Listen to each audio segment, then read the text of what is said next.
Hello and welcome to This Date in History, also known as TDH. This show is all about the events that occurred to date in years past, both recognized by actual historians, but mainly things that we personally find intriguing enough for us to bring to you. The sources of this information comes from the smart device application, Today in History, What Happened Today in History, Historical Calendar, and the website onthisday.com.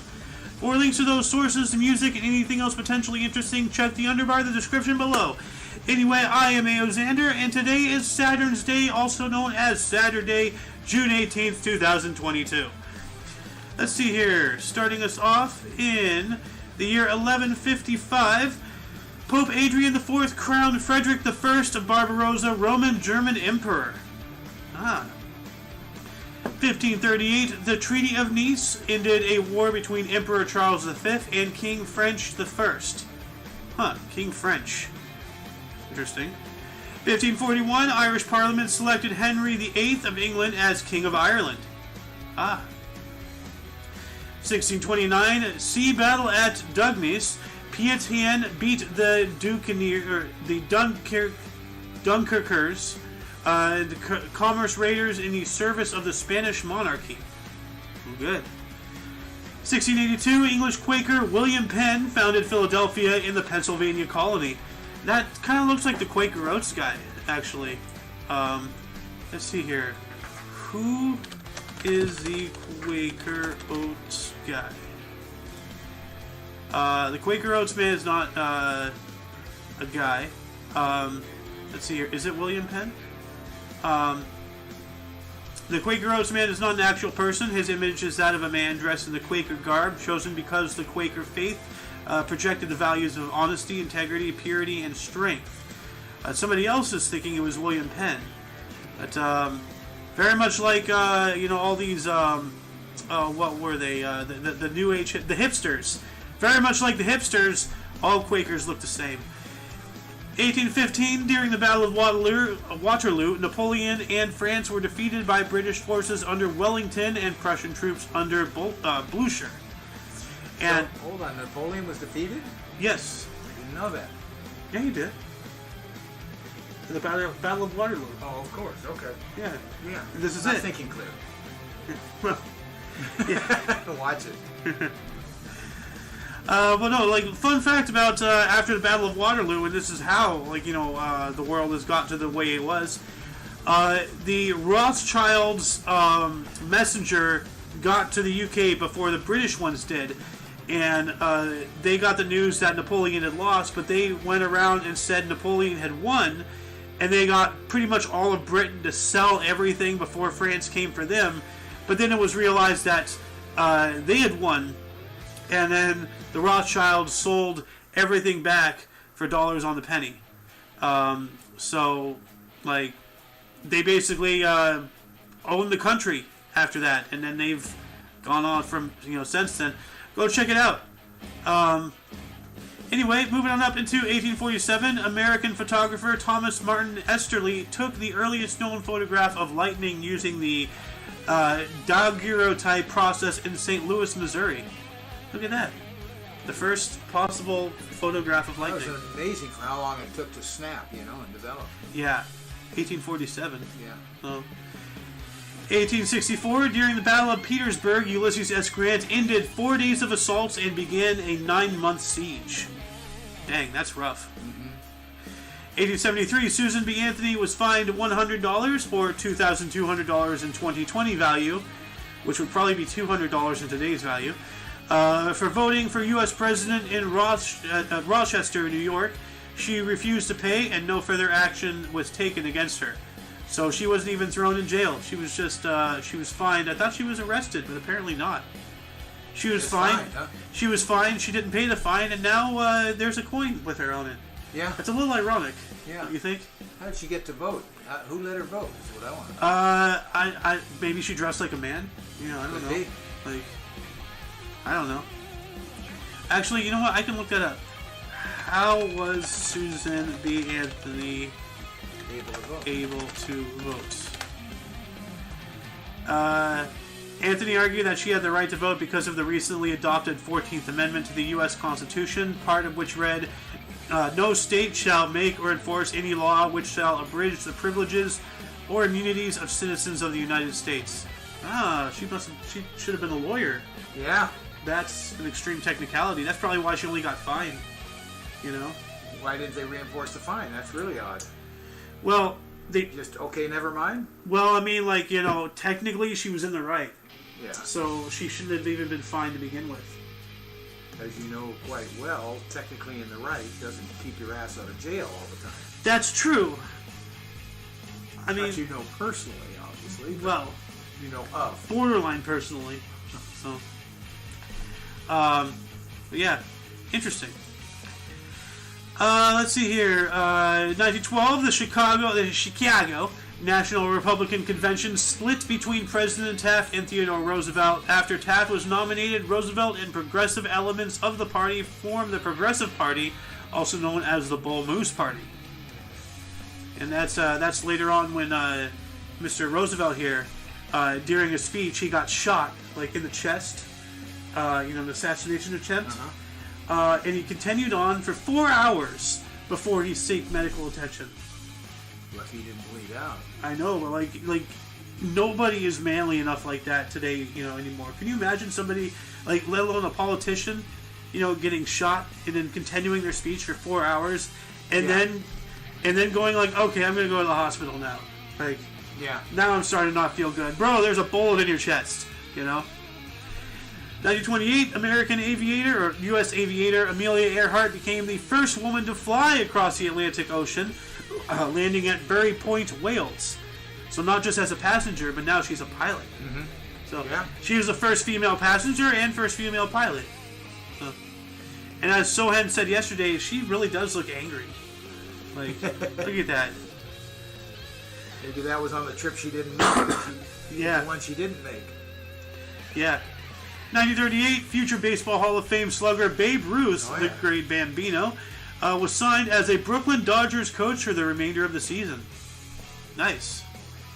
2 years later, 1940, General Charles de Gaulle made his first speech on the BBC to the French people since arriving in London, an appeal to defy Nazi occupiers, regarded as the beginning of French resistance during the Second World War. Vive la Révolution! Vive la France! Also in 1940, Winston Churchill's "This Was Their Finest Hour" speech urging perseverance during Battle of Britain delivered to British House of Commons. Yeah, that's when they were getting bombed and all that stuff. They're still to this day, like, finding munitions and things, and actually there's a real problem with like people during the war finding unexploded, or duds or or whatever, and then keeping them. So, like, they're finding, these things in people's attics. That haven't broken in or anything, but, like, they collected them, they put them in their attic, they forget about them, they die, 1 or 2 generations later, you go up in your attic, there's a fucking bomb up here, what the hell, like, so.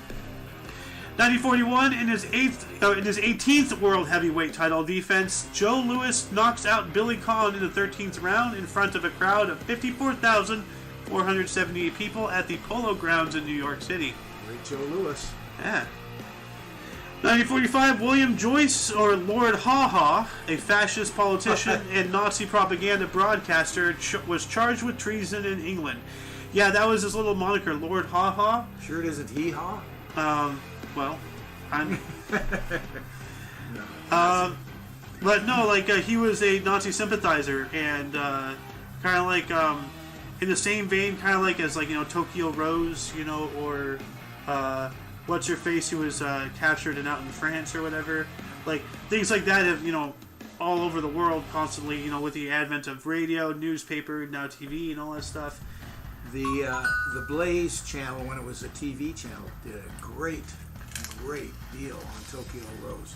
How we've misunderstood what her role was in Japan. It's incredible. Yes. If you ever get a chance, go to go ahead and back to Blaze and look up Tokyo Rose. Yeah.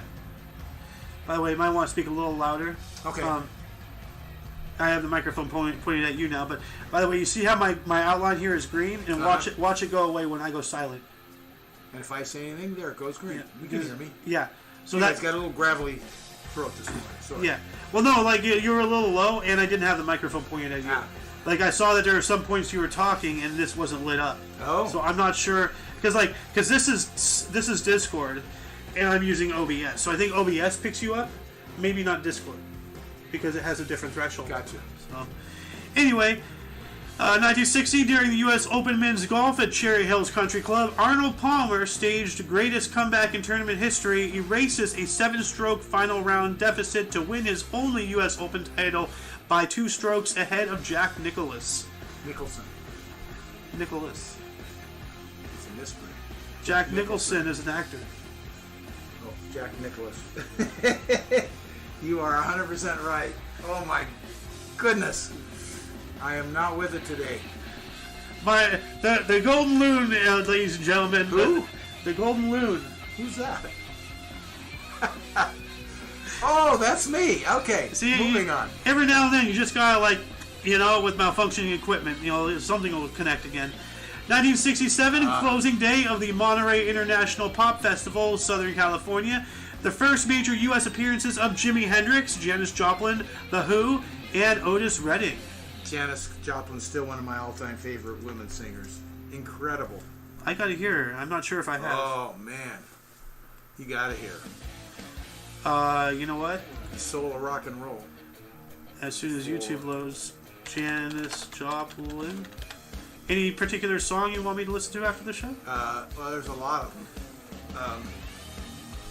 Nothing comes to mind right now. Me and Bobby McGee sounds something good, so... Yeah. Moving up into 1969, The Wild Bunch, directed by Sam Peckinpah and starring William Holden and Ernest Borgnine, was released. Or Borgnine? Borgnine? I don't know. Yeah, Borgnine. Yeah. 300. Ernest Borgnine. Ernest Borgnine. Ooh. The 9th Borg. He's 9 of 9. 1 year later, in 1970, Edward Heath's Conservative Party won the general election in the UK, replacing the Labour Party. Interesting. 1972, UEFA European Championship Final at the Heysel Stadium in Brussels, in Belgium. Gerd Müller scored a brace as West Germany beat the Soviet Union 3-0. Damn.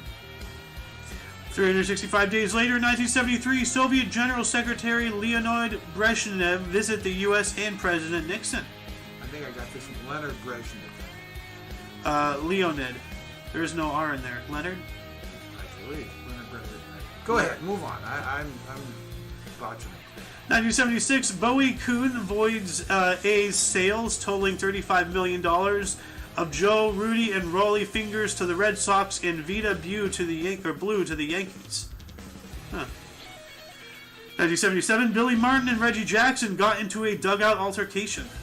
Uh-oh. 1977 as well, Sex Pistols' Johnny Rotten and Paul Cook were beaten by a group of rabble-rousers outside of a London pub. Well, that's not nice. No, doesn't sound good. Dang. 1979, Billy Martin became Yankee manager for the second time, replacing Bob Lemon. Hey, wait, this guy looks familiar. Yes, it's the same guy. Yeah. Okay. He was a ball player before that. Well, I mean, he has a uniform, so... Well, he's the manager. Yeah. Well, I mean, you gotta be a ball player to be a manager, you know? Are there Yeah. Are there any sports managers or coaches that haven't played? You know, is that even a thing? I'm sure there are. Huh. 1980, Indian human computer Shakuntala Devi set a world record by multiplying 2 random 13-digit numbers in 28 seconds. Mm-hmm. She correctly answered that... Oh god, how do I read this? Million, thousand, billion, 7 trillion... I bet you can't read it in 28 seconds. Yeah, 7,686,369,774,870 times 2,465,099,745,779 equals our national debt. Almost. What is the number after trillion? Quadrillion, isn't it? Yeah, well, let's see here. Number after trillion. I misspelled that. Quadrillion, you're right. Yeah. Let's see here. Billion, trillion, quadrillion, quintillion. Quintillion is next. Okay. Yeah. 22 more rows. Now here's what is interesting. You go back into the early 1900s or so and ask somebody what comes after a billion. Most wouldn't know. I'm surprised they had a billion back then. Well, they had it, but yeah. But that's the point. Now trillion, billion, quadrillion. Dude, quintillion. do you notice how they just stopped putting in the zeros at this point? Yeah. It's groups of 3 zeros. So like 10. So groups Now, of here's 3 zeros. Roman numerals. The problem with Roman numerals, too cumbersome. Yeah. At what point does our number system become too cumbersome? You figure out something else. Wow. That is a serious question. Where do we go? We could get up to, hey, I make $1 billion a year. How do you, yeah, but a loaf of bread costs me $1 million. Yeah. Now our numbers don't work anymore. Well, 10, 100,000, 10,000, 100,000, million, billion, trillion, quadrillion, quintillion, sextillion, septillion, octillion, nontillion, decillion, undecillion, duodecillion, tridecillion, quattordecillion, quindecillion, sexdecillion, septendecillion, octodecillion, novemdecillion. Wow, they're bringing months into this. November, right there. Yeah. Vigintillion and centillion. Like, so what is the this? one I've heard of is centillion. Centillion. I mean, when you get down into the, and don't ask me why I've heard of it. Just Century, I guess. yeah. So, anyway, let's get back on track here. 1983, the 7th Shuttle Mission Challenger 2 launched Sally Ride as the first U.S. female in space. So the Russians did it first, though. The Russians did a lot of stuff first. Soviets. 1991, Boris Yeltsin, the president of Russia, arrived in the U.S. 1999 as well, Everything I Do It For You, single released by Bryan Adams, Billboard Song of the Year in 1991. That's an interesting song. 1993, Expos Dennis Martinez is 92nd Major League Baseball player to win 200 games. That doesn't seem like, a whoop-de-doo thing. Oh, I'm 92nd, woo, I mean, it's still, good. Yeah. I mean, yeah, of course it's good. They paid him to be good, too. Yeah. But, I mean, at what point, is it just like, who cares? Yeah. Why are you pointing him out? Yeah. Ethnicity? Well, potentially, with how everything is going these days. I mean, they don't put the white guy up there that's done 300. Yeah. Well, we don't know. They might have. Yeah, I don't know. Or black guy or anybody else. Well, I'm just guessing. Or do I care? Let's get out of that train of thought. 1995, memorial service for Elizabeth Montgomery was held at the Cannon Theater in Beverly Hills. I don't know who that was, but okay. 1995, all-black Johan Lemieux scored the try of the Rugby World Cup, running over Mike Catt in New Zealand's 45-29 defeat in England. Why do they have to word it like that? He ran him over? Jeez. Yeah. Oh, here we go. 1996, Ted Kaczynski, suspected of being the Unabomber, was indicted on 10 criminal court counts. Dang. 1999, Hindi film Hum Dil Di Chuk Sanam, premiered, directed by Sanjay Leela Bhansali, starring Salman Khan, Ajay Devgan, and Aishwarya Rai. Alright. 2001, we did not have a Space Odyssey, but The Fast and Furious, film directed by Rob Cohen, starring Paul Walker, Vin Diesel, and Michelle Rodriguez, premiered. Now, I saw a picture, actually, memes. Wasn't that guy killed in a speeding accident or something in a hot race car? Are you thinking about the Jackass guy? No. I'm thinking about the guy in the picture right there. What's his name? Paul Walker? Yeah. Oh, in the movie? No. In real life. Paul Walker. Yeah, you're right. Car accident, November 30th, 2013. Only 40. Yeah. That's a shame. Took a race car out with a buddy or something. Took it around the block to see what it could do and crashed. Well, he found out, didn't Yeah. he played around. But this is what I was talking about. If you want to feel old, this is what they were stealing in the first Fast and Furious. Ah! Look at that. VHS's, a VHS TV combo, color with remote control, Panasonic. They are stealing a truck full of all of this antique equipment. Isn't that something? Sohen finally joined us today. Mr. Sohen, how you doing? Okay. All right. We are in the year 2003. Okay. Going from the On This Day website.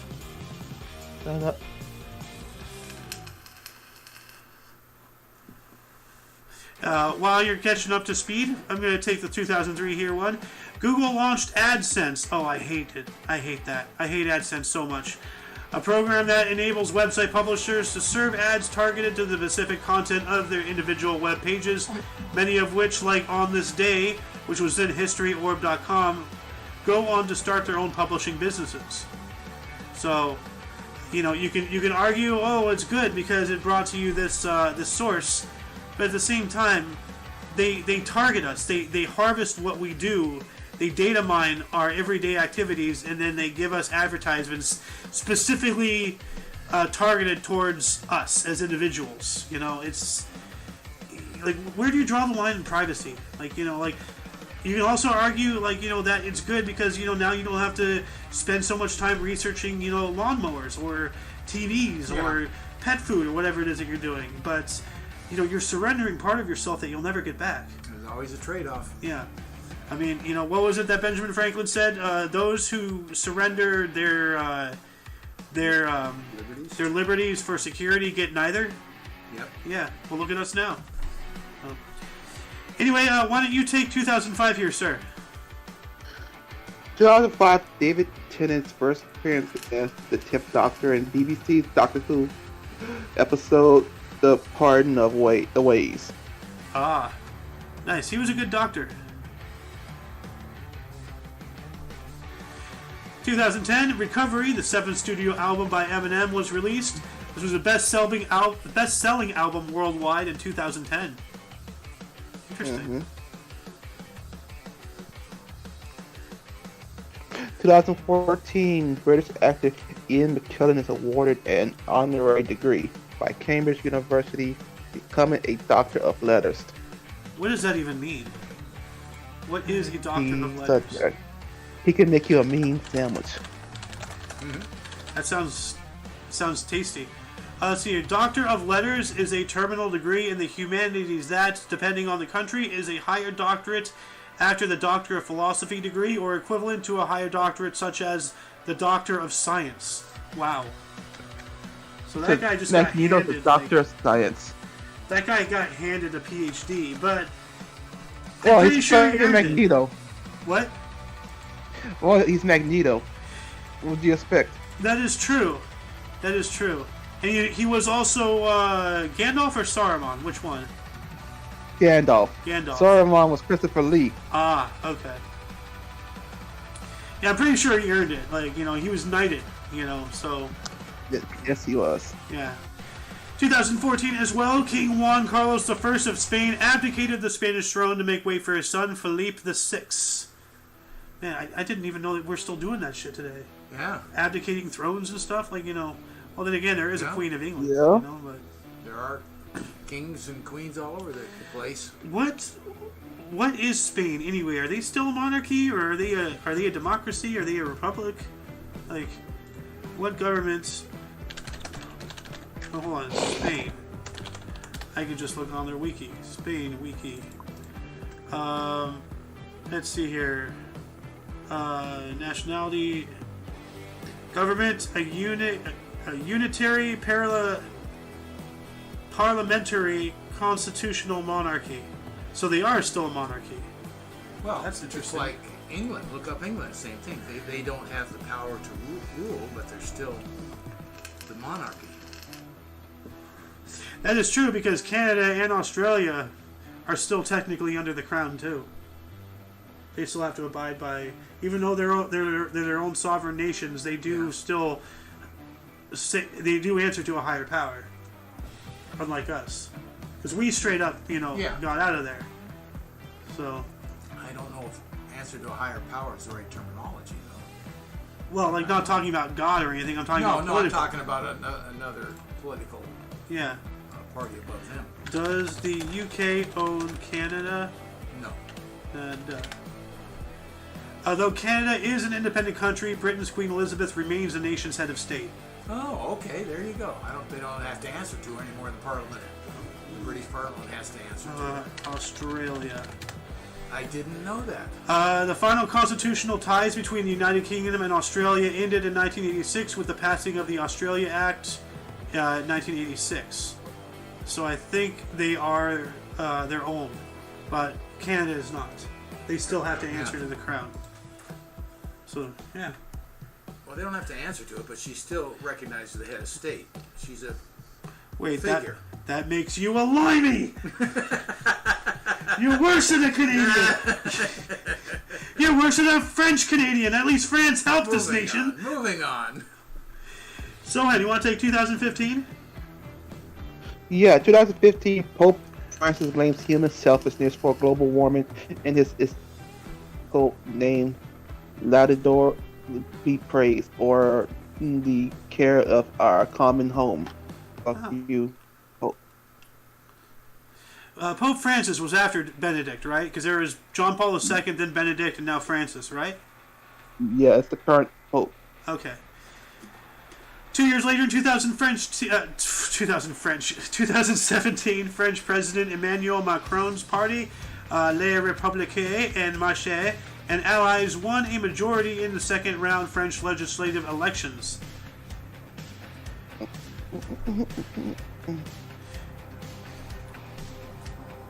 So what? Oh. Okay. 2018. U.S. President Donald Trump orders military to set up a sixth branch of the military, a Space Force. Hey! Happy birthday, Space Force! 4 years old already. Jeez, that's amazing. Wow. I remember it like it was yesterday. It was a huge joke, you know? Yeah. And actually, that reminds me of something. So, like, the literal milliseconds Biden went into office, he abolished everything Trump did except for one thing. And what was that one thing? It's got to be the Space Force. The Space Force. Why? Wouldn't that have to go through Congress, though? Please. I mean, like things just happen. How did the Space Force get developed? It can't be an executive order. I think it was. Actually, let's see here. How did the Space Force come to be? The establishment of the USSF, the United States Space Force, resulted from the widespread recognition that space was a national security imperative. When combined with the growing threat posed by near-peer competitors in space, it became clear that there was a need for a military service focused solely on pursuing superiority in the space domain. So that sounds like an executive order. Doesn't tell us anything. Well, It tells us the need for it. Yeah, but by that need, in extension, an executive order is validated. Ask if it went through Congress. Did Space Force go through Congress? Legislative provisions for the Space Force were included in the 2020 National Defense Authorization Act, which was signed into law on December 20th, 2019. Okay, so therefore, Biden can't get rid of it. It has to go through Congress to get through to the Space Force. Dad, these people just do whatever the hell they want anyway. You really think that? Okay, go on. Anyway, moving on up into 2020, just 2 years ago, U.S. Supreme Court ruled that Obama-era Dreamers program, DACA, enabling undocumented migrant children ability to study and work, can stay. I'm all for people, I'm all for human rights, but, we gotta follow by the rules here. No, we're not. If the shoe was on the other foot, they wouldn't be doing this shit for us. So, anyway, moving on into Burst. Why don't you start us off, Mr. Sohan? Hold on, I gotta go back. Yeah. So yeah. Oh, 59. Eleanor of England, Countess of Bar. 1318. Eleanor of Woodstock. 1511. Bartolomeo Ammunati. Hey, pretty good. Yeah. Italian architect and sculptor who designed the Ponte Santa Caterina. I have to check this out. Pointy. Oh, this. So is it just the river or?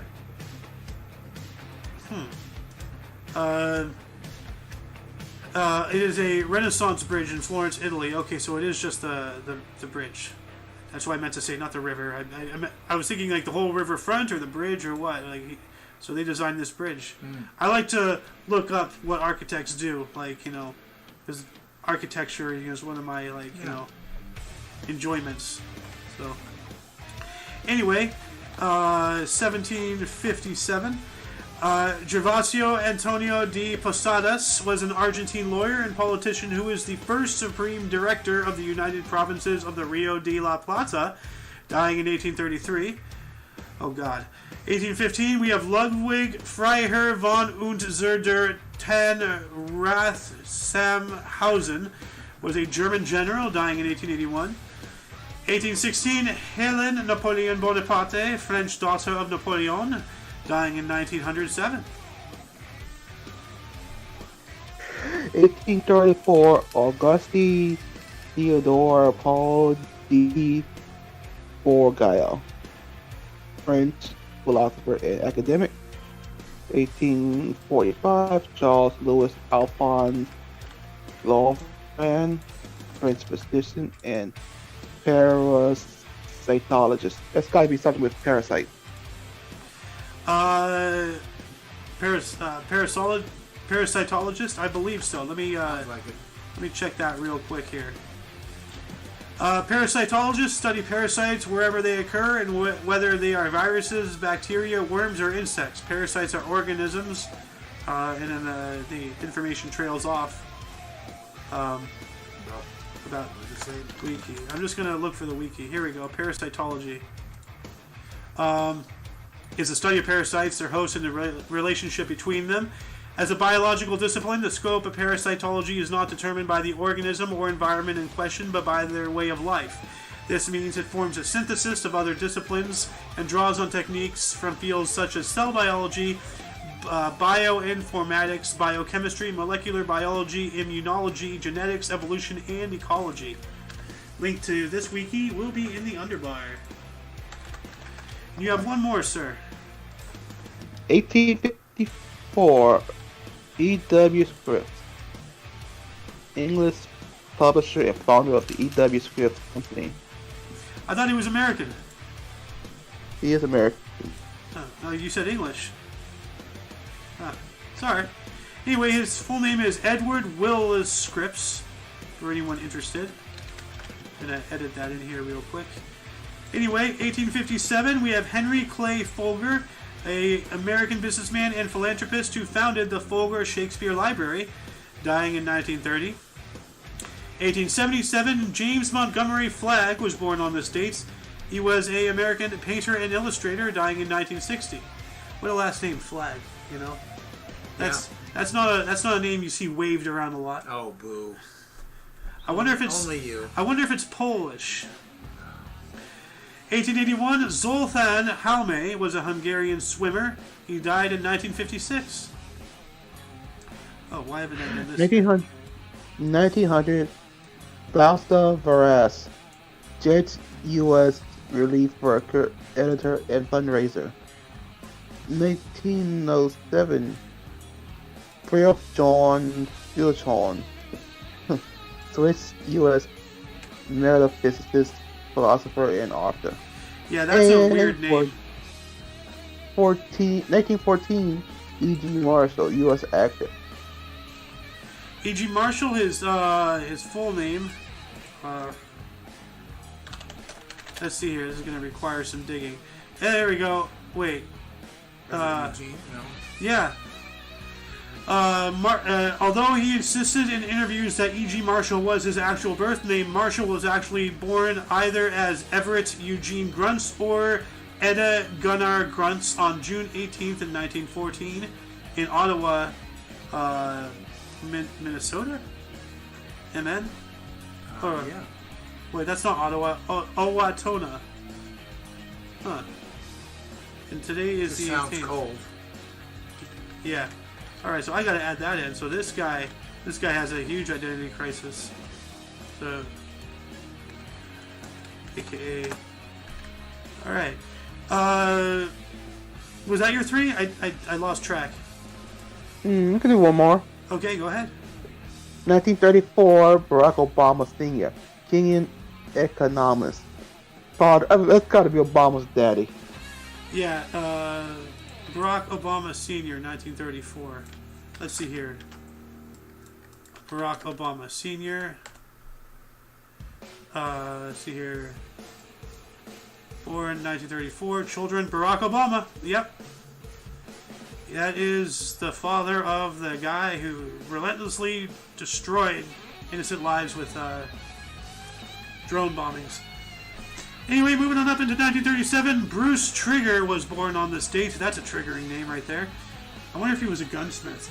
He was a Canadian archaeologist, anthropologist, and historian, dying in 2006. 1937 as well, we have Vitaly Zolobov, a Ukrainian colonel, engineer, and cosmonaut. And my source once again... I'll be right back. I'm sorry? I'll be right back. All right. My source once again mislabeled him as an astronaut, Ukraine in 1937, Not an astronaut. That's not American. No. 1942, Roger Ebert, who was a U.S. journalist, critic, and screenwriter, dying in 2013. I remember that was the guy who got jaw cancer and they had to remove his entire lower jaw or something. Something like that. Yeah, I remember. He couldn't talk. Yeah. 1942 as well with Paul McCartney, English singer, songwriter, and guitarist. Is that from the Beatles? Yeah. Right? Right. Right? Paul McCartney. Yeah. He's still alive. Well, it doesn't say the death here. So, oh, okay. Yeah. Okay. That's why the parentheses is the Beatles. Yeah. Yeah. It is. Yeah, Okay. Okay. Yeah. There it is. Well, I'm stammering because he's still alive. Oh. There's no date. Okay. Yeah. 1947, Bernard Girardieu was a French actor, director, producer, and screenwriter, dying 12 years ago in 2010. 1952, Isabella Rossellini is an Italian actress, director, producer, and screenwriter. 1952 as well, Lee So-man is a South Korean singer and businessman who founded SM Entertainment. 1955, Ed Fast, Canadian lawyer and politician. 1959, Joanna Solabihir is a U.S. animation screenwriter and producer. 1 year later, 1960, Barbara Broccoli was born on the States. She is a U.S. director and producer. What a last name. I like broccoli. Broccoli, yeah. It's good. Has a lot of iron in it, 1961, Oz Fox is a U.S. singer, songwriter, guitarist, and producer, and that can't be his actual name. Let me look it up here real quick. Oz Fox. Nope. Richard Alfonso Martinez. All right. I love the internet. You can figure these things out, so that way people can't hide behind false monikers. 1964. Here's a name we both know: Usay Hussein, Iraqi commander, dying in 2003. Yeah. 1973. Gavin Wanganeen, Australian footballer and coach. 1982, Nathan Cavallari, Australian singer, songwriter, guitarist, and actor.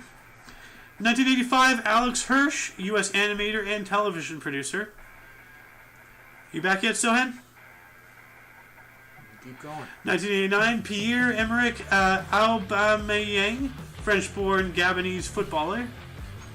And 1993, Dennis Lloyd, an Israeli musician, producer, singer, songwriter, and multi-instrumentalist. Moving on up into death, starting in the year 741, Leo III the Isaurian was a Byzantine emperor, born in 685.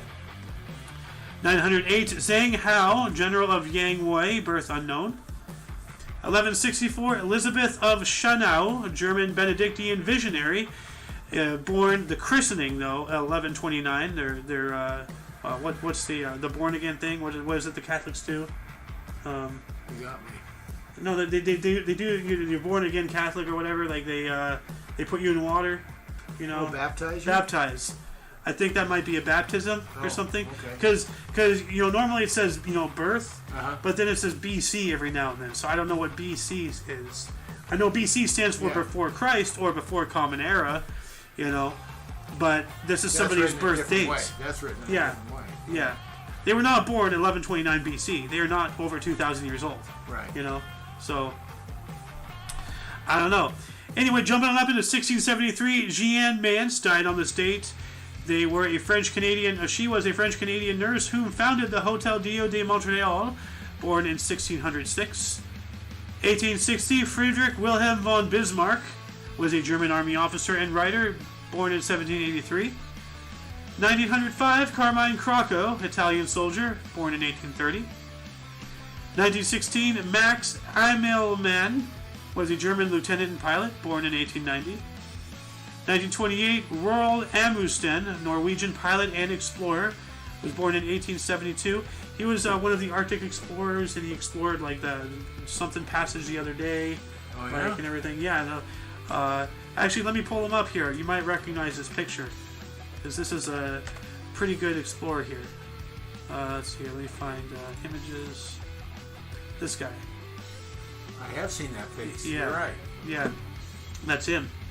Okay. So he died on this date in 1928. Hey, that rhymed. I'm a poet and I don't know it. 1959, Ethel Barrymore was a U.S. actress. She was born in 1879, and I wonder if she has any relation to Drew Barrymore. Sure. Absolutely. The whole Barrymore family. Well, I just want to double check, for integrity. Children. Ethel Barrymore Colt, John Drew Colt, Samuel Cole. Samuel Cole? What, the gun? So it would have been gun her guy? great-grandfather. John Barrymore was her grandfather. Okay, siblings, John Barrymore. Children, John Drew Barrymore, Diana Barrymore. So is this Drew Barrymore? John Drew Barrymore. Well, that's probably where she got her name from, John Drew. John Barrymore was an actor, and I think it was her grandfather, not her father. I think it was her grandfather. Anyway, 1974, Julio Cesar de Melo e Souza, Brazilian mathematician and academic, born in 1896. 1989, I.F. Stone. What's their real name here? It's I.F. Stone. Isidore Fahrenstein I.F. Stone. So let's see here. Let me add that in real quick. Was a U.S. journalist and author. He was born in 1907. 1992, Koforwara Ebony Pratt, the first black chief nursing officer of Nigeria, was born in 1910. That seems a little late, Yeah. But Nigeria, really, 1993, Craig Rodwell was a U.S. activist who founded the Oscar Wilde Bookshop, was born in 1940. 1996, Endel Pusep, Estonian Soviet military pilot and politician, was born in 1909. 2015, Ralph J. Roberts, U.S. businessman who co-founded Comcast. I don't know about that. Born in 1920. 2015 as well, Danny Villanueva was a U.S. football player and broadcaster who co-founded Univision. Was born in 1937. 2016, Jeppy R. was an Indian educationalist who founded and was a chancellor of Sathyabama University, born in 1931. You went there, right? I don't believe so. I may have. I don't know. Wow. Dr. Jeppy R. I read that as first as Dr. Pepper. Because, all the letters are almost there pretty much. Just jumble them around. Yeah. 2018, Extenacion, U.S. rapper. This guy, was this guy the yelling Skittle? I have no idea. No. That's not. That's 6ix9ine. Oh, You're that's talking right. about Extentacion. Yeah, I didn't know how to pronounce this guy's name. His real name is Jesse Dwayne Ricardo Onfroy. AKA, how do you pronounce it again? Extentacion. Yeah. Why don't you take the last one here? 2020, Vera Lynn, English singer who was the force's sweetheart during World War II. Yeah. And that concludes the show. Once again, you can check the underbar of the description for any links that you may be interested in, which also includes Shohin TV on Twitch. And everything OMNI Coalition. Go check it out. You know, we don't just stream here. We have a different YouTube channel. We have a Rumble. We have a BitChute. We have an Odyssey. We're working on Twitch. Working on a Discord server. Really spreading our tentacles out there like a good little octopus. For your dose of Passive Edge Daily, we stream every day at 10 in the morning Pacific Time. 12 Central. For all of you and all of us, I am A.O. Xander. I mean, Golden Moon? Who's the Golden Moon? Who? What? When? Who's on first? how? And you are you. And until you see us tomorrow, don't forget to look right and left at every intersection, rate 5 thumbs, and subscribe. Until then, toodles. Let's go, Brandon.